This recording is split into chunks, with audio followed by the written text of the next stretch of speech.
L'usine de Tanger, c'est une des plus grandes usines du groupe Renault, dans le top 3. Elle est bâtie sur un terrain de 300 hectares. 10% de cette surface est construite. Une main-d'œuvre importante aussi présente dans cette usine. 8700 personnes. Cette année, on se rapproche de 320 000 voitures produites. Ça veut dire qu'on a chaque minute une voiture qui sort des chaînes de Tanger. Et on exporte vers 74 pays différents. Le réchauffement climatique, c'est une donnée aujourd'hui qui est partagée pour tout le monde. Le Maroc, il a en plus une spécificité, c'est que c'est une région avec un stress hydrique important.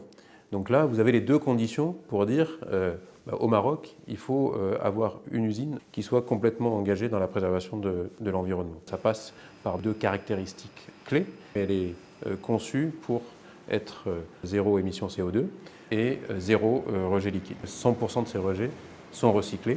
Et donc, rien n'est déversé dans l'environnement. Et ça, c'est vraiment quelque chose de très particulier, de très spécifique au sein du groupe Renault, au sein de l'Alliance Renault-Nissan, et je peux même vous dire, dans le monde de l'automobile en général. À Tanger, on a 3 chaudières qui produisent de l'eau surchauffée, et ces chaudières sont alimentées par de la biomasse. Concrètement, ce sont des grignons d'olive. Le grignon d'olive, c'est un combustible 100% biomasse, avec un haut pouvoir calorifique. Les résidus de la fabrication d'huile d'olive, c'est largement disponible au Maroc et donc on introduit dans nos chaudières. Pour produire de l'eau surchauffée à 220 degrés, alimenter les étuves peinture et la production de l'eau chaude pour le chauffage des bâtiments et des autres process qui utilisent de l'énergie thermique. Le bilan qu'on peut faire de ce process, c'est qu'on a une économie de 100 000 tonnes de CO2 par an, 100 000 tonnes de CO2 qui ne sont pas rejetées de l'atmosphère. La deuxième caractéristique, c'est zéro rejet liquide. On est capable d'avoir un effluent qui est parfaitement réinjectable dans notre process. Pour une voiture classique, pour simplifier, on va consommer 2 mètres cubes d'eau par voiture. À Tanger, on va consommer la moitié moins. Notre contribution avec le process zéro rejet liquide, c'est d'économiser à peu près 300 000 mètres cubes par an.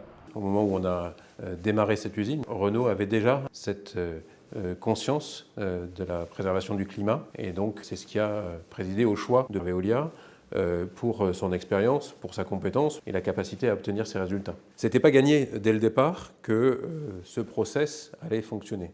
Donc Veolia a travaillé avec nous conjointement et a même été celui qui a proposé et qui a conçu ce process-là. La réalité de la performance, elle est évidente, hein, c'est dans l'usine, donc il y a une transparence totale entre Veolia et Renault sur le fait que le process est bien en place au quotidien et qu'il fonctionne.